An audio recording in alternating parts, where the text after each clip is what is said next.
Olá Piracicaba, olá região, estamos dando início a mais um programa Piracicaba em Destaque. O destaque, a partir de agora, nós vamos estar falando sobre música, mais especificamente sobre música clássica. Nós convidamos um maestro que vem desenvolvendo um trabalho muito importante, um trabalho muito rico aqui em Piracicaba, junto à Orquestra Sinfônica de Piracicaba. Estamos falando do maestro Knut Andreas. Knut, seja bem-vindo ao programa aqui, é um prazer recebê-lo, viu? Eu agradeço muito pelo convite, muito prazer estar com você hoje. E vamos falar um pouco da Orquestra Sinfônica de Piracicaba. Mas antes disso, Knut, eu queria que você falasse um pouco sobre a sua formação musical, né? Quando foi que começou, quando despertou a questão da música na sua vida? Isso aconteceu na infância. O desejo de aprender piano era muito grande, mas foi difícil comprar um piano e trabalhar em casa com piano não estava muito fácil porque não tinha instrumento. Sim. E os meus pais falavam, piano, não sei, depois você vai largar a mão e não vai gostar. Instrumento caro, né? Ainda caro. Então, não deu certo com piano, mas com violino, que era o meu primeiro instrumento que eu aprendi. Sim. Então, fui à escola de música, sempre à tarde, durante a semana, 1, 2 vezes.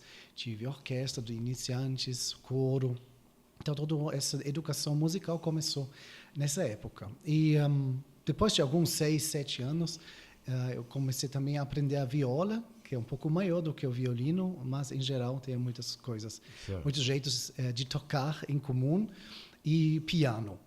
Mas logo antes de entrar na universidade, na idade de 16, 17 anos, eu pensei, mas seria bom, como eu já estava com a ideia de talvez estudar regência, trabalhar como maestro no futuro, seria bom saber um pouco mais também do outro grande grupo dentro da orquestra. Nós temos as cordas, então violino, viola, instrumento de cordas, mas temos também os instrumentos de sopros, que se tocam através de soprar.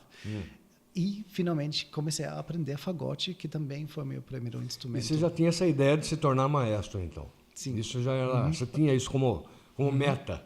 Tá. Exatamente. Nós estamos falando de tudo isso, aconteceu em que cidade da Alemanha? Porque você é alemão, né? Isso, exatamente. A cidade se chama Potsdam, é uma cidade vizinha de Berlim, muito perto de Berlim.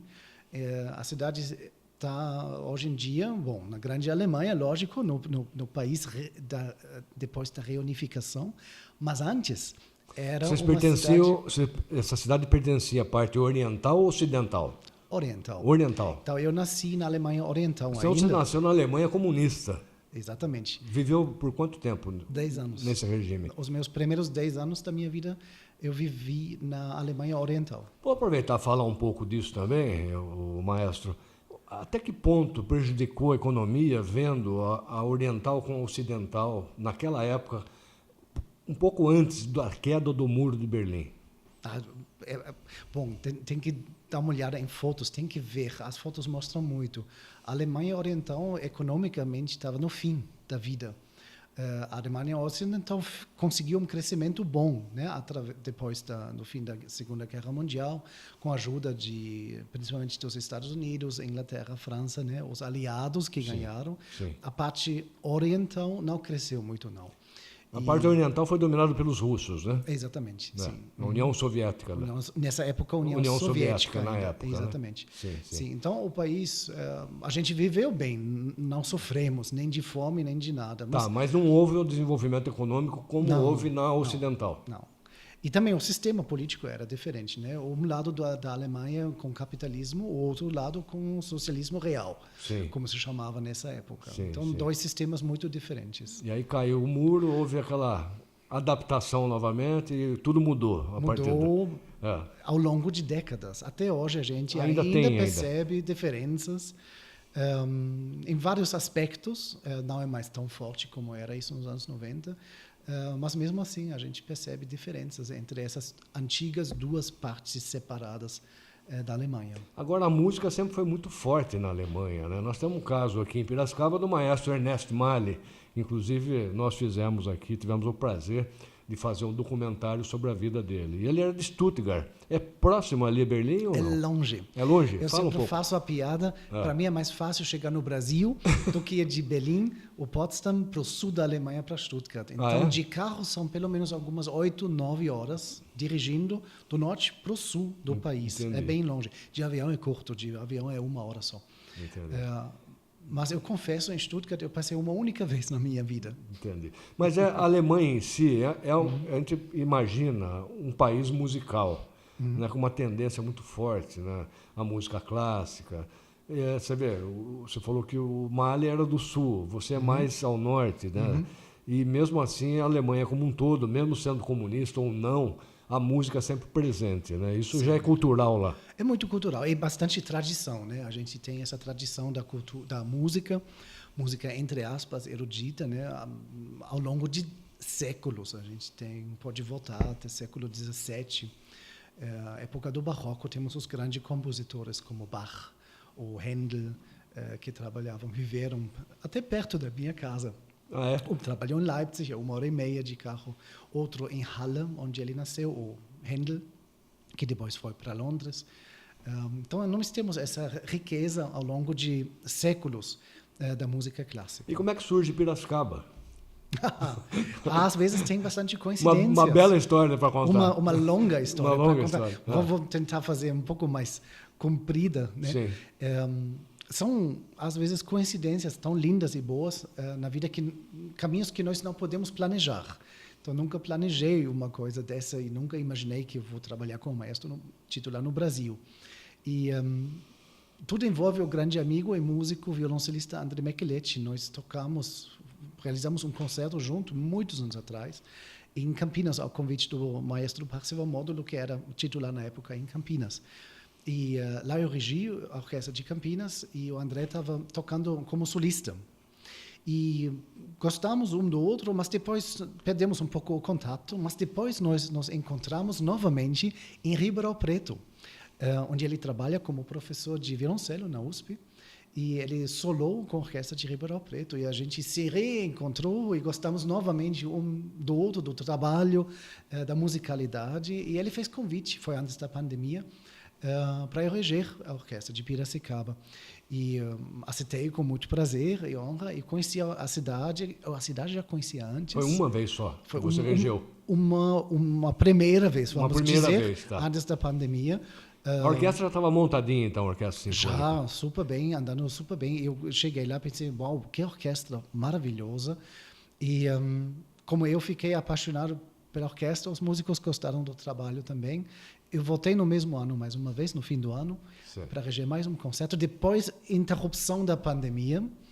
E depois da pandemia, o André me ligou. Eu estava na França, numa turnê com a Sinfônica Jovem de Berlim, outra orquestra que eu trabalho.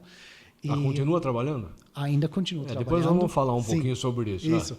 E ele ligou e perguntou se eu teria interesse, tempo, né, para entrar como novo maestro titular da Orquestra Sinfônica de Piracicaba. Falei, André, nem preciso pensar em um minuto. Você já vai ter o meu sim. Já topou na hora. Sim. Aceitou. Exatamente. Muito bom. E aí começou a história sua com Piracicaba. Em que ano foi isso? Entrei fim de 21, então a partir da temporada de 2022. Estou aqui agora, é no 5º ano, né? Muito bom. Certo, então, eu vou chamar um pequeno vídeo aqui para que as pessoas que ainda não conhecem a Orquestra Sinfônica de Piracicaba possam ouvir um pouquinho a beleza que é essa orquestra. Vamos ouvir um trechinho.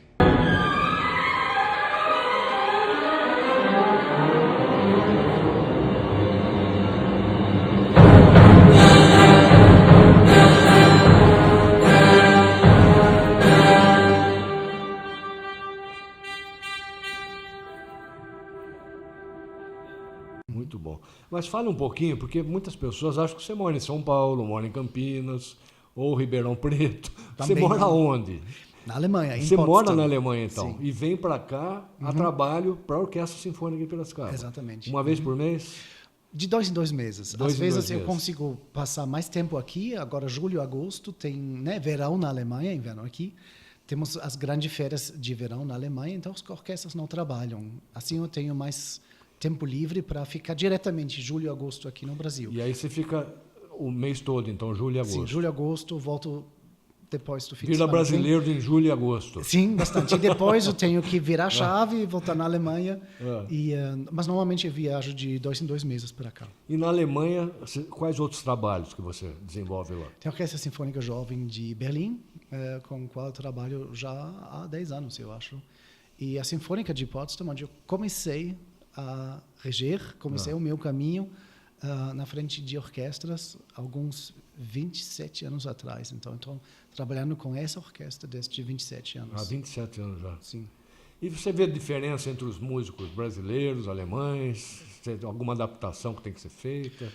Não tanto, não. Não? Não tanto, não.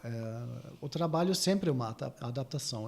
Depende sempre do momento e da orquestra. Sempre regendo outras orquestras, como maestro convidado, nós adaptamos nos primeiros minutos, percebemos como a orquestra funciona e depois vamos lá. E não faz muita diferença, quase nenhuma, se fosse com alemães ou brasileiros, porque a música é uma linguagem internacional, universal, que nós podemos trabalhar da mesma forma. Só que aqui eu falo em português e na Alemanha. E lá você fala em alemão. E como é que você aprendeu esse português tão bem falado, hein? Ao longo desses últimos 20 anos agora. A minha primeira viagem na minha vida aconteceu em 2006. Aqui ao Brasil. 2006? 2006. E foi para Manaus. Então, comecei a conhecer o Brasil. Lá naquele belíssimo teatro de Manaus. Exatamente. Que tem um famoso filme, não sei se você conhece esse filme, Fitzgeraldo, um famoso filme alemão. Não conheço. Com um ator meio maluco. Ele faz uma personagem lá. E eles filmaram esse filme em Manaus. E tem uma cena muito famosa na Alemanha, que nós, de idade um pouco mais avançada, entre aspas, conhecemos bem. Ele sobe na torre da matriz, fechando as portas da igreja. Ele fala, eu só vou abrir essa igreja, vou deixar ninguém entrar até eu vou receber o meu próprio teatro nessa cidade. E assim tem a história, e a gente vai ver o teatro depois. Um filme meio engraçado hoje em dia, talvez. Mas legal, vale a pena. Faz muita... O nome do filme mesmo? Para as pessoas que estão em casa? É muito difícil. Fitzgeraldo. Em alemão, então. Em alemão, com F-I-T-Z e depois Geraldo, como se fosse Geraldo em português. Esse teatro foi o ciclo da borracha lá, que o Brasil realmente, lindo, nesse setor aí, desenvolveu muito, principalmente cultural. Isso, né? Agora, o que você mais gosta do Brasil aí? Fala um pouco. É difícil, a lista é muito longa. É bastante longa. tem várias coisas. As grandes diferenças da Europa e da Alemanha, principalmente, porque a Alemanha também é algo à parte da Europa, né? Tem toda uma cultura diferenciada, né? Tem, mas hoje em dia, né, a mistura está cada vez mais forte, né? A gente não tem mais certas fronteiras. Sim. E eu acho que também o jeito dos alemães mudou nos últimos 20, 30 anos. Lembrando da minha infância para hoje, acho que o alemão não é mais tão aquela forte, coisa mais fechado, rígida. Acho que não. Pode ser, né? Mas em geral não vejo mais tanto rigidez, se chama assim, não é? Sim. Do que isso era antes. Mas respondendo à sua pergunta, o Brasil traz um povo muito simpático, sempre maravilhoso. Eu adoro passar as semanas ou os meses aqui. É muito agradável, trabalho com orquestra, com todas as orquestras aqui, é muito prazeroso. Nem falar da comida muito boa.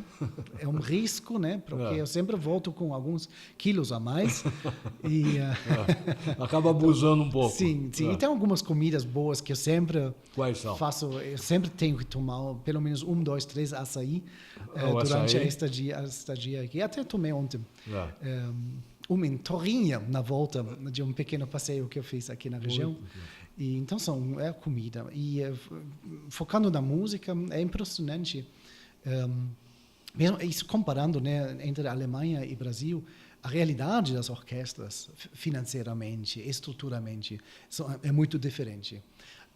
Mas o foco e a dedicação, mesmo tendo circunstâncias bem mais complicadas aqui, a valorização lá é muito maior, né? Não sei, isso não. Acho que aqui...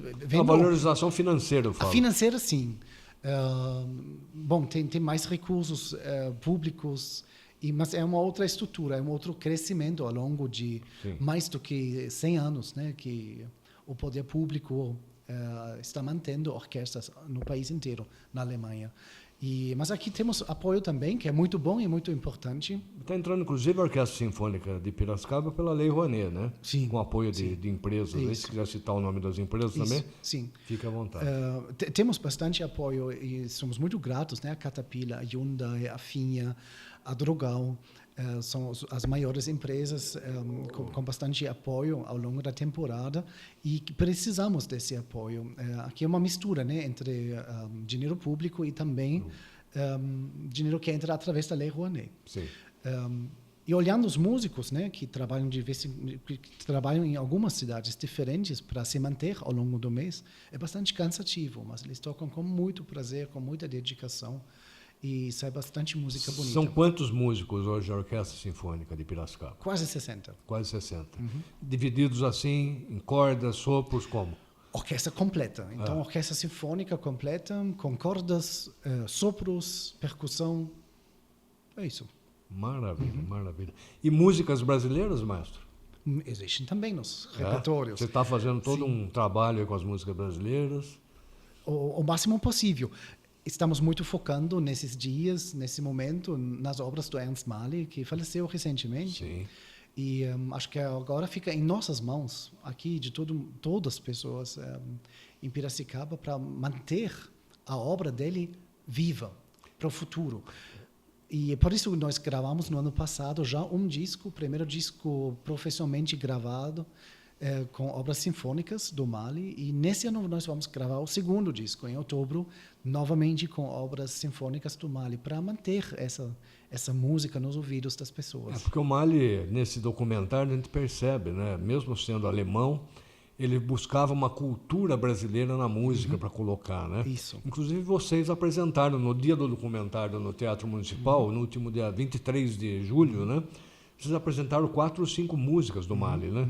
De autoria dele, né? De autoria dele. E o que eu sempre falo é muito impressionante como um alemão de origem da Alemanha mudou jovem para o Brasil, passou a vida inteira dele aqui. Como ele conseguiu entrar musicalmente, né? Na música brasileira. A questão folclórica, escrever, né, do Brasil. Sim, tem muita influência, muita citação de música folclórica do Brasil na obra dele. É impressionante como que ele conseguiu juntar essas duas culturas em quais ele viveu, tanto da Alemanha quanto do Brasil, na música dele. E isso é uma singularidade, né? Porque não tem muitos compositores teuto-brasileiros. Sim. Mas está ótimo. Conversei aqui com o maestro Knut Andres, ele que é o maestro da Orquestra Sinfônica de Piracicaba. Maestro, quero agradecer a sua participação e parabenizá-lo pelo trabalho que vem desenvolvendo aqui em Piracicaba, viu? Seu recadinho final. Eu agradeço também pelo convite, foi um prazer conversar com você. E eu espero que a gente se vê, e o público também, nos próximos concertos da temporada. Você tem alguma programação mais recente que está para acontecer? Temos. Para esse fim de semana, já temos Robin Hood, um grande espetáculo com uma companhia de dança da Alemanha. E no mês que vem já continuamos com um belíssimo concerto com uma violinista de Canadá e uma regente de Uzbequistão, aqui em Piracicaba. Maravilha. Forte abraço. Pessoal, nós vamos para um pequeno intervalo e voltamos daqui a pouquinho com mais novidades aqui no Piracicaba em Destaque.